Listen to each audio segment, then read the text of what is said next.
இப்போ உயிர் எங்கே போகும்னா, நம்ம உயிர் எங்கே போகும் தெரியுமா? பெருமானுடைய திருவடியின் கீழே போய் சேரும். அதனாலதான் ஆழ்ந்து அகண்ட நுண்ணியன். கோபுர கலசத்தை பாருங்க, இவ்வளோ பெரிய கோயிலை கட்டிட்டு இந்த கோயிலோட சக்தி எங்கடா இருக்குன்னா ஒரு புள்ளியில் இருக்குன்ட்டான்.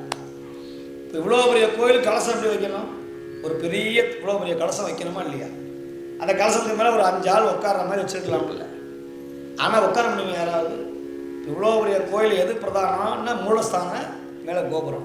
அந்த கோபுரத்தில் எது பிரதானம்? மேலே இருக்கிற வாழைப்பூ மாதிரி இருக்கிற அந்த கலசம். சரி, அந்த கலசம் எப்படி இருக்குது? யாராவது உட்கார முடியுமா மேலே போய்? ஒரு விரலை கூட ஒரு காலை வச்சோம்னா உள்ள ஓட்டையாது. அப்போ என்ன ஆகுது? இந்த பிரபஞ்சத்தினுடைய சக்தியை ஒரு துவாரத்தின் வழியாக, ஒரு ஊசிமுனையின் வழியாக இழுக்கிற ஆற்றல் அந்த கோபுரத்தை, அந்த பிரபஞ்ச ஆற்றலை கோபுரம் இழுத்து கீழே இருக்கிற துவாரத்தின் வழியாக சிவலிங்கத்தினுடைய உச்சியில வந்து நிற்குமா. அதனாலதான் கோயிலில் போய் லிங்கத்தை வழிபடு. இந்த ஆன்மா எப்படி இருக்கும்? லிங்க வடிவில் இருக்குமா. இந்த ஆன்மா எப்படி இருக்கும்? உயிர் எப்படி இருக்கும்? நடராஜர் ஆடுகிற மாதிரி இருக்குமா.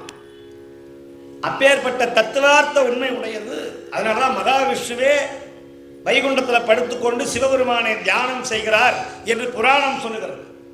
மகாவிஷ்ணு இந்த பக்கம் மகாலட்சுமி, இந்த பக்கம் சிவபெருமானை வச்சிருக்கிறார்னு புராணம் சொல்லுகிறது.